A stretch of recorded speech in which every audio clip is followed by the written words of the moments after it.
जी नमस्कार। अभी 18 अप्रैल को सर्वोच्च न्यायालय में ईवीएम और वीवीपैट को लेके एक याचिका दायर थी एसोसिएशन फॉर डेमोक्रेटिक रिफॉर्म्स की तरफ से। उस पे सर्वोच्च न्यायालय ने अपनी कुछ टिप्पणियां की हैं। उस पे मैं कुछ बोलना चाहूँगा। अब ये एसोसिएशन फॉर डेमोक्रेटिक रिफॉर्म्स वही है जिसने इलेक्टोरल बॉन्ड्स के मुद्दे पे भी याचिका दायर की थी, और उसकी याचिका पे ही सारा खुलासा हुआ, सारे देश को पता लगा किस तरह से किन कंपनियों ने किन किन दलों को चंदा दिया। लेकिन उसी एसोसिएशन फॉर डेमोक्रेटिक रिफॉर्म्स को ईवीएम के मुद्दे पे जज साहब कहते हैं कि भाई आप हर एक चीज़ पे संदेह क्यों कर रहे हैं। 3 टिप्पणियां न्यायालय ने की है जिस पे मैं कुछ बोलना चाहूँगा। पहली टिप्पणी उन्होंने ये की है कि चूंकि मतदान का प्रतिशत चुनाव दर चुनाव बढ़ता जा रहा है, इसका मतलब कि लोगों की ईवीएम में आस्था है। अब इसका थोड़ा अध्ययन करें। हमारे देश में सरकारी व्यवस्था में, यहाँ तक कि न्यायालय में भी घूस दे के अपना काम कराना पड़ता है। अगर आपको अगली तारीख चाहिए तो आपको जज साहब के बगल में बैठे मुंशी जी को पैसा देना पड़ेगा, तब आपकी अगली तारीख पड़ेगी। और सामान्य विभागों में, थाने पे तो पैसा दे के काम कराना आम बात है। तो क्या हम कहेंगे कि इस देश का आम आदमी जो घूस दे के जिस व्यवस्था से काम कराता है उसमें उसकी आस्था है? असल में लोगों के पास कोई विकल्प ही नहीं है। इसी तरह से चुनाव के दिन जब पूरा सरकारी प्रचार, गैर सरकारी संस्थाएं, राजनीतिक दल एक एक मतदाता को प्रेरित करते हैं कि वो जाके अपना वोट डाले, और वो जब जाता है और उसके सामने सिर्फ एक ही विकल्प है ईवीएम, तो 60-70% जो लोग वोट डालते हैं, क्या आप कहेंगे कि उनका ईवीएम पे भरोसा है? मैं चाहूँगा कि सर्वोच्च न्यायालय के जज महोदय संजीव खन्ना साहब और दीपांकर दत्ता साहब, कृपा करके थोड़ा सा आप आम लोगों के बीच में जाके पता करें। हो सके तो गांव में जाएं और पता करें कि लोग ईवीएम पसंद करते हैं या मतपत्र पसंद करते हैं। मेरा तो अनुभव ये है कि आम लोग मानते हैं कि ईवीएम में जब वो वोट डालते हैं तो उनको मालूम नहीं उनका वोट कहाँ जाता है, और सब चाहते हैं कि मतपत्र से मतदान हो। तो ये एक बड़ा वर्ग है देश का, ये कोई छोटी मोटी संख्या नहीं है जो सरकारी व्यवस्था के बाहर है, जो शासक दल से अलग है, जो चाहता है कि देश में मतपत्र वापस आना चाहिए।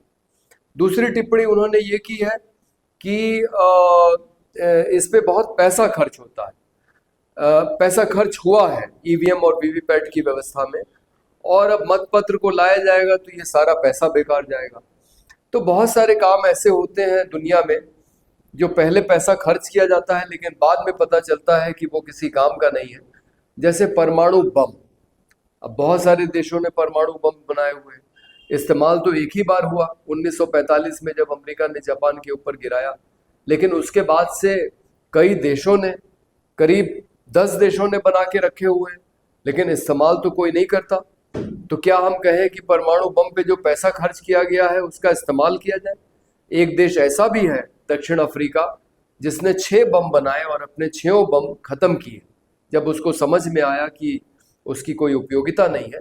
तो इसी तरह से ईवीएम एक ऐसी मशीन है जिस पे लोगों का भरोसा नहीं है, और अगर लोगों का भरोसा नहीं है तो खुद सुप्रीम कोर्ट जो बात कह रहा है कि लोगों का भरोसा ही सबसे महत्वपूर्ण है, हमें शक नहीं करना चाहिए, तो यही बात मैं सुप्रीम कोर्ट से कहूँगा कि कृपा करके जो बातें कही जा रही हैं विपक्ष की तरफ से या हमारे जैसे लोगों की तरफ से, उस पर आप शक न करें, उस पर थोड़ा भरोसा करें, और जो लोग चाहते हैं वो आप करें।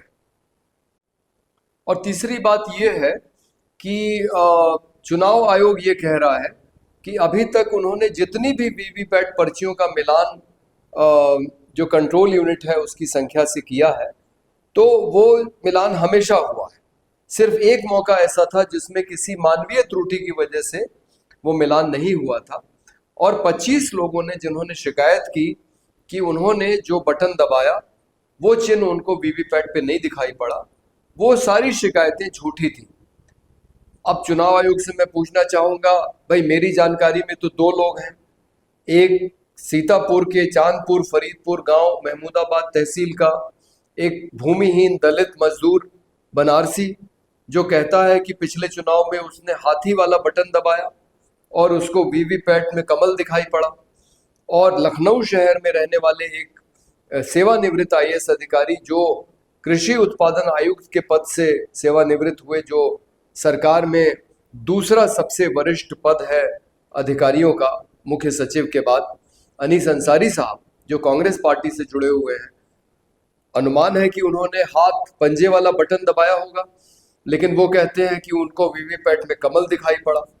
तो ऐसे जो लोग हैं जो कह रहे हैं कि हमने बटन कोई और दबाया था, चिन्ह कोई और दिखाई पड़ा, इनकी शिकायतों को चुनाव आयोग कहता है झूठी है, क्योंकि जो शिकायत करता है उसके पास कोई प्रमाण नहीं है कि उसने कौन सा बटन दबाया। और जब वो पर्ची दिखाई पड़ी 7 सेकंड के लिए और फिर चली गई, तो ये भी कोई प्रमाण नहीं है कि कौन सी पर्ची उसकी थी। तो ये बड़ा मुश्किल है। और अगर ये लोगों में एक धारणा बैठ गई है कि मशीन में त्रुटि है, तो चुनाव आयोग को ये बात सुननी चाहिए। इस समय सोशलिस्ट पार्टी की तरफ से जगह जगह प्रेस वार्ताएं हो रही हैं। लखनऊ, दिल्ली, बेंगलोर हो चुकी है। आने वाले दिनों में पटना, कलकत्ता, भुवनेश्वर, गुवाहाटी, इंदौर में हम करने वाले हैं।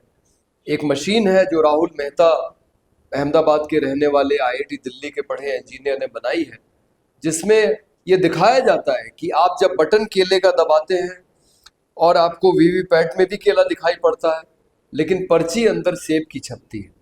तो यानी कि ईवीएम में गड़बड़ी हो सकती है, ये बात हम बता रहे हैं। हम ये नहीं कह रहे हैं कि ये ईवीएम वही है जो चुनाव आयोग इस्तेमाल कर रहा है, लेकिन चुनाव आयोग जिस विश्वास के साथ कह रहा है कि ईवीएम में कोई गड़बड़ी नहीं हो सकती, इस दावे को हम झुठला रहे हैं।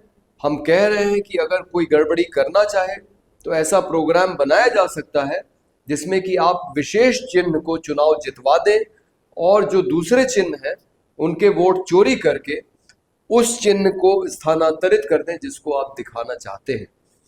तो कुल मिला के सर्वोच्च न्यायालय ने जो टिप्पणियां की हैं उस पर बहुत सवाल हैं, और हम उम्मीद करते हैं कि सर्वोच्च न्यायालय अपनी टिप्पणियों पे पुनर्विचार करेगा और ये चुनाव खत्म होने के पहले, अभी भी 6 चरण बाकी हैं, मतदाताओं को ये अधिकार जरूर दे देगा कि ईवीएम के अलावा उनको मतपत्र से मतदान करने का भी विकल्प मिले। बहुत बहुत धन्यवाद।